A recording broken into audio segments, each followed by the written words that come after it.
And now, Hardy's Friday Night Blitz is back.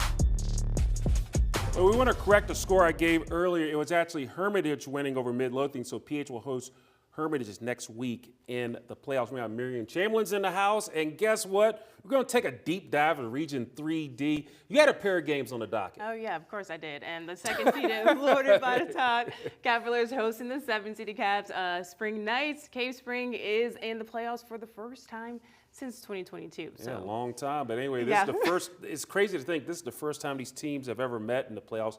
First time they're so nearby each other. They haven't played since 2012. That was Jamie Harless's first year as Cavaliers head coach. So take it away, Miss Miriam, because you were there. Now, last week, Cave Spring was off while Lord Botetourt won at home over Northside. The final score was 28-20, ending a 2-game losing streak. So here we go.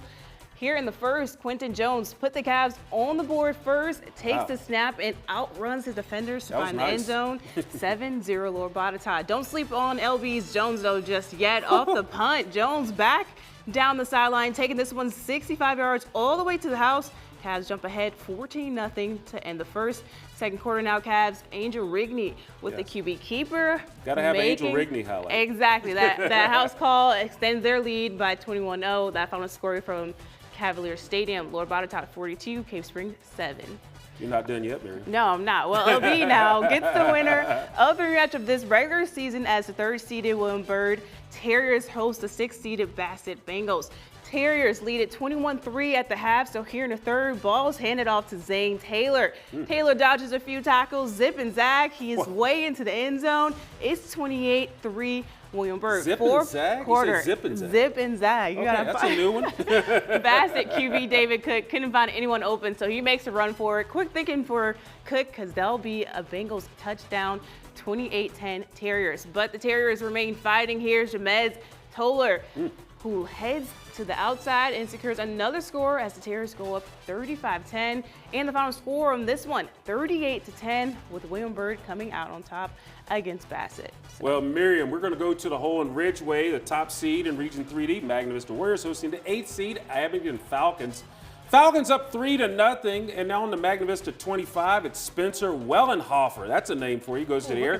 Hooks up with, here comes the Judge Dillo with the touchdown. And the 8th seed's up 10-0, but Magna Vista would have a 14-10 lead. Abingdon with the ball, and then Tyler Martin, he's going to take that ball away on the interception on the next play. Simeon Moore, under pressure, goes to the air right before the half. The clock's ticking. And Tay Scott, you saw a lot of that last week with the big one as the clock strikes 0, 21-10 Magna Vista. The Warriors turn it on in the second half. They win 56-10. So Magna Vista next week will host Carroll County, the 4th seed. The Cavaliers beat the 5th seed in Northside 27-21. Wow, the close one. All right, well, we move on to Region 3C, where the top seeded Heritage Pioneers, winners of the 9th straight, hosting the 8th seed in the Western Albemarle Warriors. Now, Miriam, these teams, they have a limited playoff history. In fact, it's so limited, they've only played once before. Hence, limited. That was a playoff meeting with the Pioneers winning back in 2019. I think you were still in high school then, 69-7.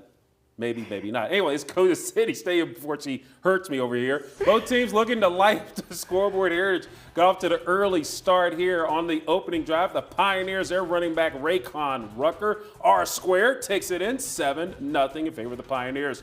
To the second quarter we go. Heritage with a 7-3 lead, and quarterback Aiden Slash, earlier this year, he was a player of the week. He plows in. The official said, yes, that's a touchdown. It's 14-3. Nice tutty. But the Warriors, they didn't come out and play. Quarterback Gray Heilman gets picked off, and Jaden Miller, kiss him goodbye. Pick 6, 62 yards, 21-3 Heritage. Pioneers roll over the Warriors, 49-10.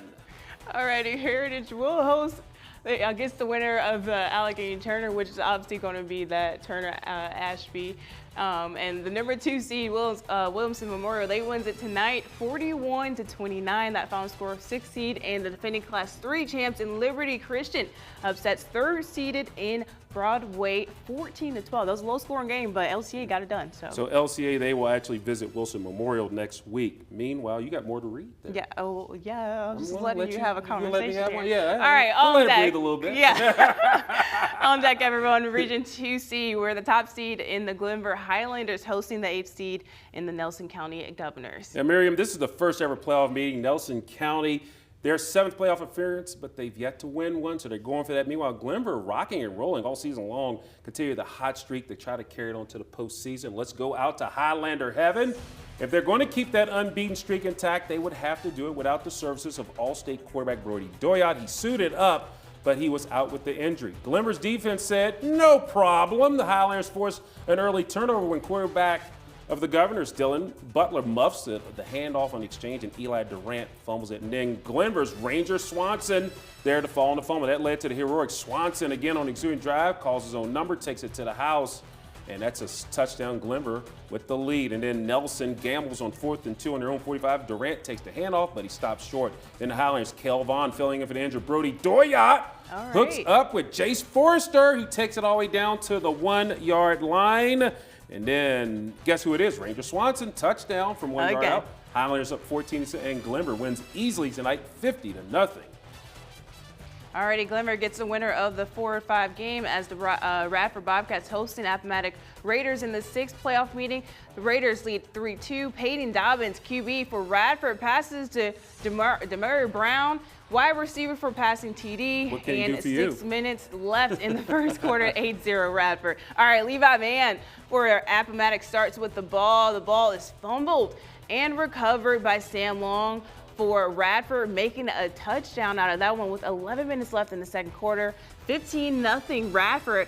Peyton Dobbins passes to Jeremiah Brown. Brown fights his way into the end zone for the pass, touchdown, making it actually ending the first half with 24-0 Radford. They'll win this one over Appomattox 44-7. The Bobcats visit the Highlanders next week. Meanwhile, Miriam, on the other side of the Region 2C bracket, the 2nd seed Gretna wins big over Dan River, so they will host Floyd County. The Buffaloes getting the win over James River. Coming up on the Hardy's Friday Night Blitz with all your playoff action, we go to the Class 1 ranks with trips to Region B, C, and D. More Blitz coming up on the other side.